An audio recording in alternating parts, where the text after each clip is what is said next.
नमस्कार YouTube family. आज आपण बघूयात चरचरीत कोल्हापुरी मिसळ कशी बनवायची ते. पण त्याच्या आधी तुम्ही माझ्या चॅनलवर जर नवीन असाल तर माझ्या चॅनलला सबस्क्राईब करायला विसरू नका. चला तर मग आधी आपण मसाला करून घेऊयात. त्याच्यासाठी मी इथं घेतलेले आहेत भाजलेले तीळ, धणे, जिरं, लवंग, वेलदोडा, दालचिनी आणि सुकं खोबरं. हे सगळं मिक्सरला बारीक करून घ्यायचं आहे. अशी पूड तयार करून घ्यायची आहे. आता आलं, लसूण, पुदिना, कोथिंबीर हे सगळं पण त्यात घालून मिक्सरमध्ये बारीक करून घ्यायचं आहे. आता कांदा भाजून घेणार आहे. तेलात कांदा, मिरची खरपूस भाजून घ्यायचा आहे. त्याच्यानंतर यात टोमॅटो घालायचा आहे. तोही चांगला भाजून घ्यायचा आहे. भाजून झाला की तोही मिक्सरमध्ये बारीक करून घ्यायचा आहे. याची एक स्मूथ पेस्ट करून घ्यायची आहे. बघू शकता तुम्ही. आता आपण मटकीचा रस्सा बनवायला घेऊयात. याच्यासाठी मी मटकी घेतलेली आहे. टोमॅटो, लसूण, कांदा, हिरवी मिरची आणि बटाटा. आता हे सगळं आपण कुकरमध्ये घालून घेऊयात. मटकी, त्याच्यानंतर कांदा,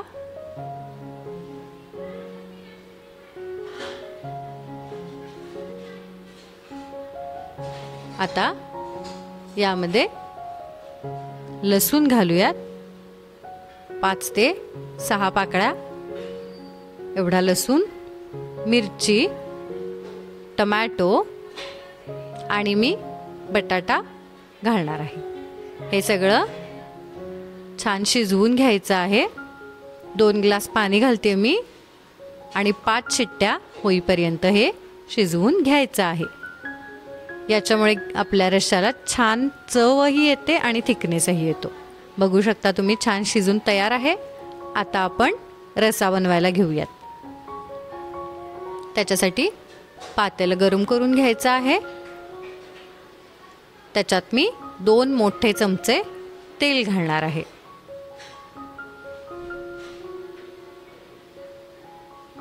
तेलात कांदा घालूयात.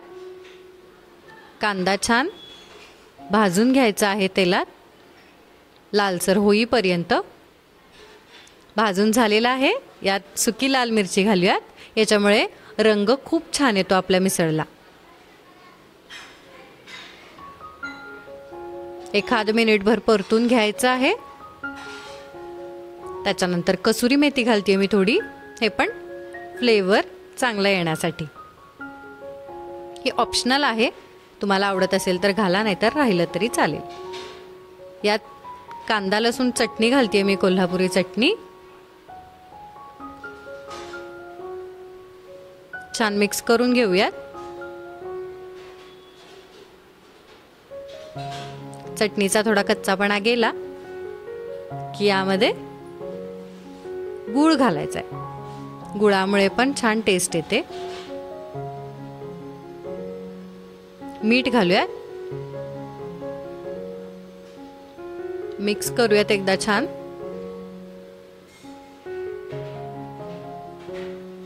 आता यात आपला तयार केलेला आपण मसाला घालूयात. तुम्ही किती माणसांसाठी करताय त्याच्यावरती तुम्ही मसाला घालू शकता.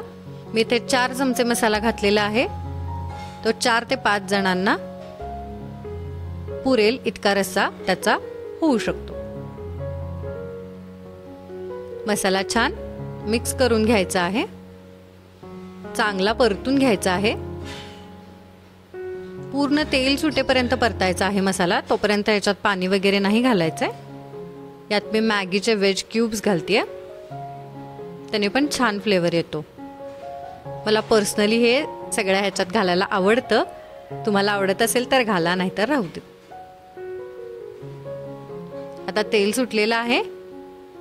आता आपण यात तयार शिजलेली मटकी घालूयात.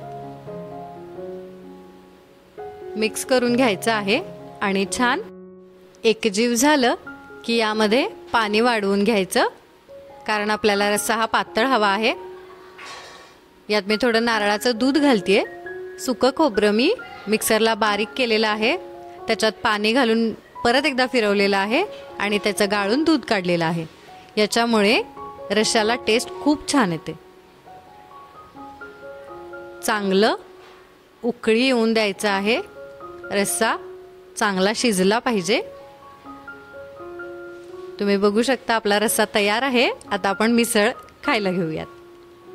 फरसाणा घालायचा, त्याच्यासोबतच आपला मटकीचा तिखट असा चरचरीत रस्सा, कांदा घालूयात आणि आपली मिसळ खाण्यासाठी तयार आहे. रेसिपी नक्की ट्राय करा. आवडल्यास लाईक, शेअर आणि सबस्क्राईब करा. थँक्यू.